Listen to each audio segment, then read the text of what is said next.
Welcome to Learning from the Best, a YouTube channel that empowers you to achieve success, wealth, happiness, and personal growth through the timeless wisdom of the world's greatest minds. The 38 Letters from J.D. Rockefeller to His Son by J.D. Rockefeller, 1839 to 1937. The seventh letter. The most terrifying thing is mental bankruptcy. November 19th, 1899. Dear John, your mood has been so low recently, which makes me very sad. I can really feel your shame and embarrassment on your investment that cost you $1 million. So all day long, you are sad and worried. In fact, this is not necessary. A failure does not mean anything, and it will not put the label of incompetence on your forehead. Be happy, my son. You need to know that everyone in this world does not have a smooth life. On the contrary, they must always live next to failure. Perhaps it is precisely because there are too many helpless failures in this world that the pursuit of excellence has become so attractive that people are chasing after them, even at the cost of their lives. However, failure still will come. Our destiny remains the same. It's just that, unlike some people, I regard failure as a glass of strong wine, and what I swallow is bitter, but what I spit out is spirit. Just as I took my oath to enter the business world and knelt down and begged God to bless our new company, a catastrophic storm hit us. At that time, we signed a contract to buy a large batch of beans and were preparing to make a lot of money. But unexpectedly, a sudden visiting frost shattered our beautiful dream, and the beans we got were half ruined. And an unethical supplier also added sand and fine bean leaves and bean straw in it. This is destined to be a messed up business. But I know that I can't be depressed, let alone lose myself in failure. Otherwise, I will be drift further and further away from my goals and dreams. There's no free lunch in the world, and it is even more impossible to maintain the status quo. If you stand still, you are going backward. But to move forward, you must be willing to make decisions and take risks. After that business failed, I borrowed from my father again to get to the top of the business. I told my partner, Mr. Clark, that we had to advertise ourselves. Let our potential clients know through newspaper ads that we were able to offer large upfront payments and supply large quantities of agricultural products. In the end, courage and diligence saved us, and instead of being affected by the bean accident that year, we made a considerable net profit. Everyone hates failure. However, once avoiding failure becomes your motivation to do things, you are on the path of laziness and powerlessness.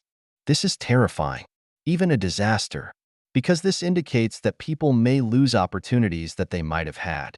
Son, opportunity is a rare thing. People get richer and richer because of opportunities. Just by looking at those poor people, and you will know that they are not incompetent or stupid, and they are not working hard either. They are suffering from lack of opportunities. You need to know that we live in a jungle during the week, where you either eat people or make up for being eaten by others. Avoiding risk is almost guaranteeing bankruptcy, and when you take advantage of opportunities, you are depriving others of opportunities and insuring yourself. If you are afraid of failure, you will not dare to take risks, and if you don't dare to take risks, you will miss the opportunity in front of you. So, my son, it is worth paying for failures and setbacks in order to avoid lost opportunities and to keep our competitiveness. Failure is the beginning of a higher position. I can say that I have achieved what I am today by stepping up the spiral ladder of failure and overcoming failure. I am a smart loser.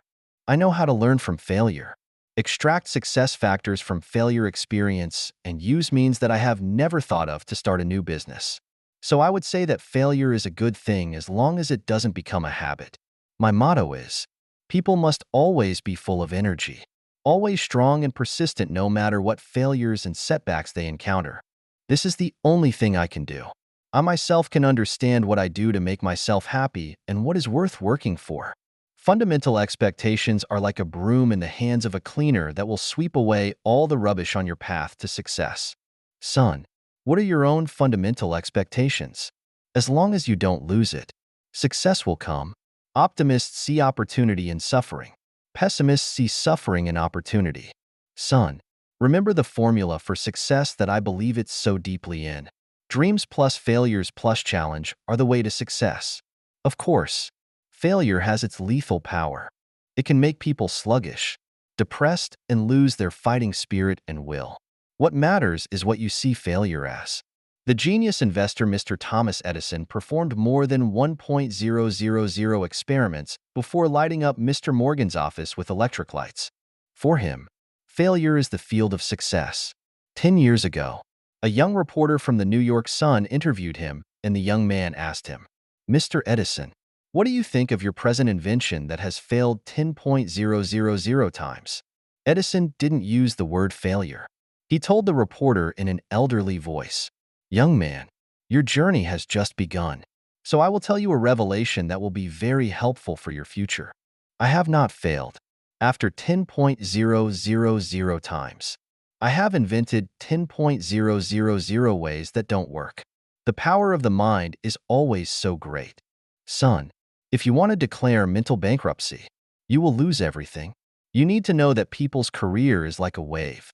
If you step on the wave, fame will follow. If you miss, it will be trapped in shallows and sorrow for the rest of your life. Failure is a learning experience, and you can make it a tombstone or a stepping stone. There is no success without challenges. Don't stop because of failure. Conquer yourself. You are the biggest winner, and I have confidence in you. Love your father."